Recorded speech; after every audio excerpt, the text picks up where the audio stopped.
I've only briefly mentioned this story because it's still kind of developing every day, it seems. But it's just, I want to talk about it. It's one of the weirdest cases I can recall seeing, the missing persons case of Nancy Guthrie, the mother of Savannah Guthrie, from the Today Show. She went missing on the 1st of February.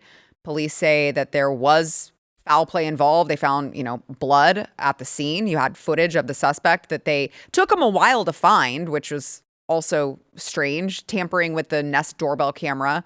You see there with the glove on, and obviously trying very hard to conceal his identity there. President Trump has been supporting the investigation, although he has made clear he's not like a huge fan of Savannah Guthrie, as he does in only the way that Trump can communicate.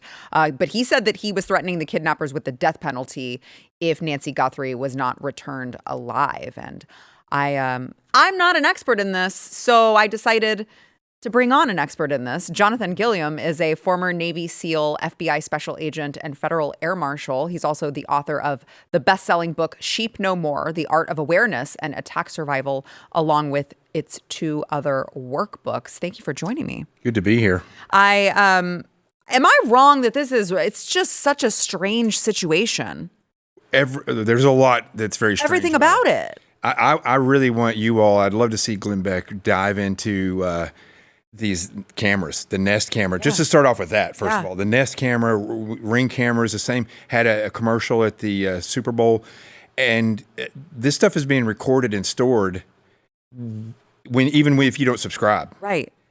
I think that's probably one of the biggest stories that will come out of this once it's all solved, if media wants to cover this. That alone, I think, it shocked me. Now, when you look at everything else, the way the sheriff handles this, he falls in a long line of succession of sheriffs and chiefs of police that have terrible, terrible press conferences and then seem to know nothing about leading task forces, Right. So it's kind of been that way from the beginning with this individual and with this sheriff.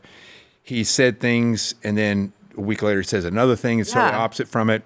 Yesterday he said that the family was cleared, yet there's no known suspect. There's suspects, I guess, now, but no, he hasn't identified or proven guilt of anyone, so I don't know how he can rule them out. Right. It's an emotional statement, not a statement of fact.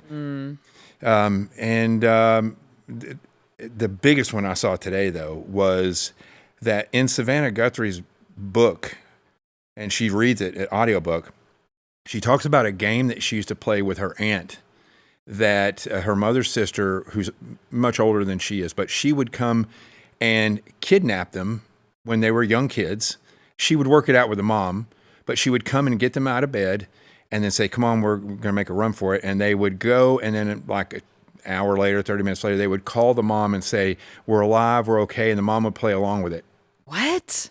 That is in the book. I actually heard it today. That's so weird. What? Weird coincidence there.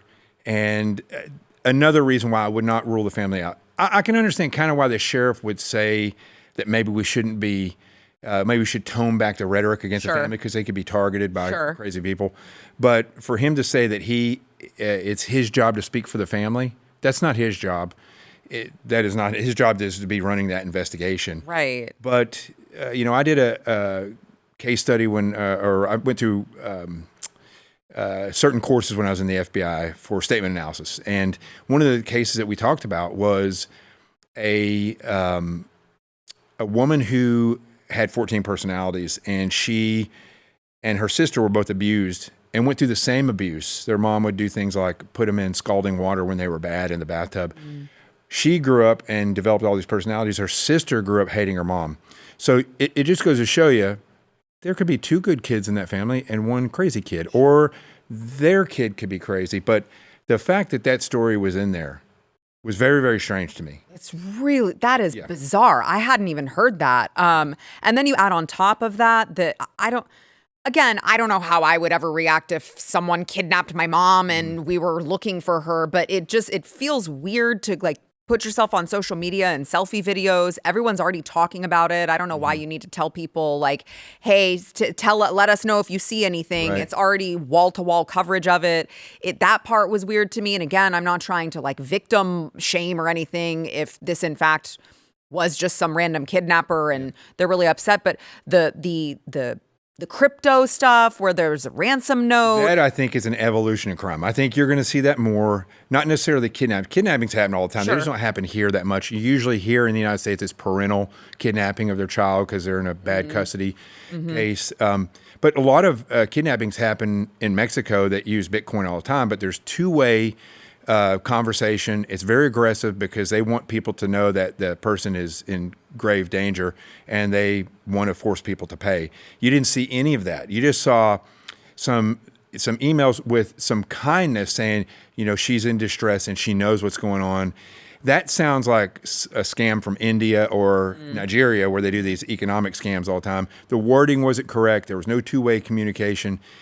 But another thing this is my theory that I put out today was that Harvey Levin has gotten 4 emails from somebody that says they saw, right? Right. And they want money too. Anybody who has an online presence knows that crazy people will write you emails and say, I know this, or I have the power of discernment, and this and that. Sure. But this person said something very interesting. And I've been saying all along that I don't rule any possibility out. And one of those possibilities is that it was a burglary gone wrong. Mm-hmm. And I've had other experts argue and say he had a full backpack. He could have had 20 bags inside that backpack that he was going to fill full of stuff. I don't know. Sure.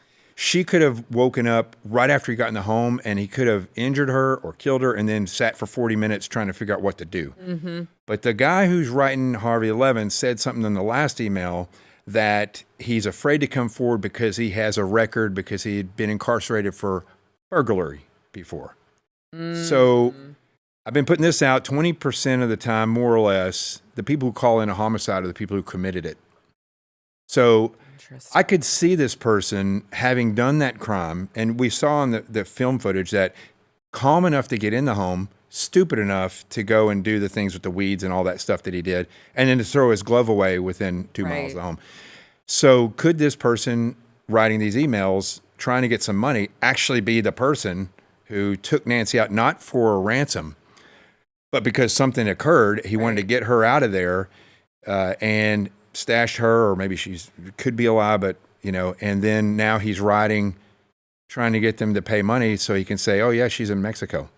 Right. So I hope that the investigators are looking at these things, because if you go do a case study by watching 48 Hours Mysteries, it's been on for like 30 years, you will see that vast majority of these people that are killed are done by their families, but you cannot rule out any possibility until you find the person that did it. Yeah, that's a great point. And again, I don't want to victim shame anyone.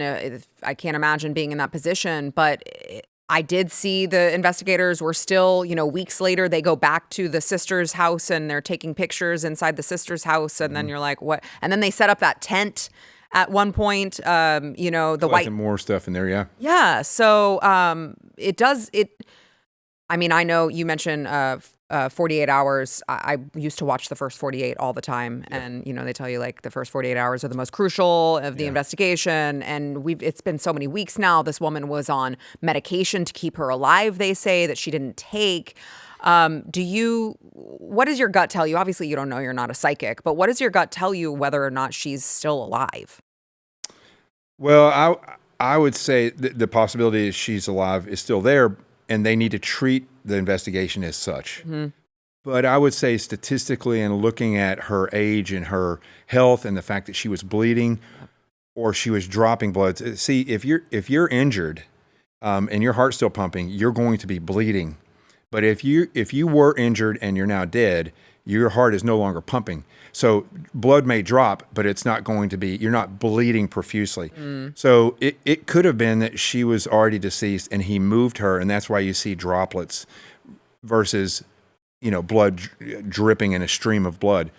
So I would say that in all likelihood, she may not be alive, but the investigation has to be treated as though she is. And that's probably why you see the hostage rescue team there.